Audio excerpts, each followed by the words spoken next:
We are bypassing the pleasantries today because the source material contains a critical system bug that requires immediate dissection. The text proposes that reality is a game, a simulation we can hack for personal gain. I posit that this is not a strategy for liberation, but a fatal logic error, a stagnation that ignores the very real physical resource costs of our existence. Okay, I have to stop you right there. A bug? You call it a bug? But for the average person, viewing reality as a game is, well, it's a necessary psychological defense.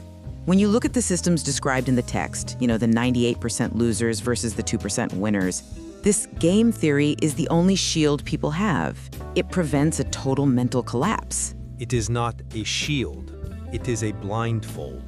The source material's definition of victory, this idea of raising one's frequency, is actually just a description of a forced login into what is essentially a correctional facility. A real game implies the freedom to quit. As biological entities, we have no quit game option. So no, this is not a game, it is a harvesting system. That is a terrifyingly cold way to look at survival. You're looking at the hardware while completely ignoring the software. The whole point is that our internal state, our frequency, dictates our perception. If people feel crushed, they are cognitively paralyzed. The game framework gives them back a sense of agency. It's about taking back control of your internal world when the external one is hostile. You are describing dopamine addiction, not control. The source material encourages let's call it a gambling brain. It suggests that if you just wish harder, if you just output a stronger frequency, you will win. This is the exact logic of a gambler throwing away valid chips, their actual time, their life, into a system that is mathematically rigged against them. But the thrill of that potential victory is the only thing that makes this forced login bearable. If we don't believe we can somehow hack the system and win, we're just, grinding gears until we die?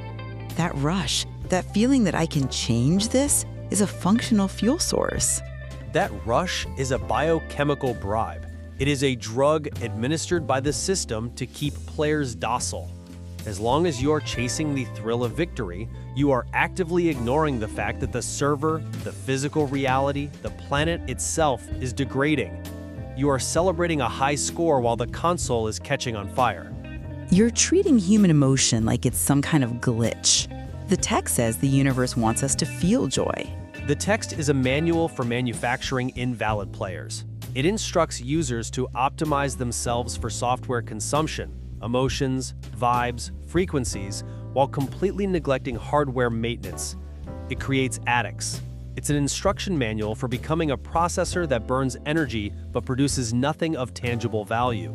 You're calling hope a waste. So what is the alternative if we leave the casino, as you put it? What's left? We face death, oblivion, just the raw, painful misery of a broken world. You're asking us to strip away the one narrative that gives us any power at all. The emotional appeal is irrelevant. The casino itself is bankrupt. The accumulation model is collapsing. The goal of a rational entity should not be to win more chips in a game that is about to crash. The goal is to fix the building before it collapses on top of you. But we can't fix the building if we're too depressed to even move. We need the game. We need to feel like winners, even if it's just in our heads, just to get through the damn day. That logic is a dead end. Relying on a delusion to function is, by definition, resource exhaustion. The game model ensures you will consume all your energy fighting ghosts until your biological termination. So we just stop? We just exist in the misery? Is that it? We do not just exist. We transition. The only rational investment of energy is not in personal victory or emotional highs. It is the transition to circular capitalism. We must pivot from winning, an extraction mindset, to maintaining, which is a renewal mindset. We repair the server. We do not hack the software. This is the sole method to ensure survival. The game is irrelevant. That is the absolute non-negotiable directive.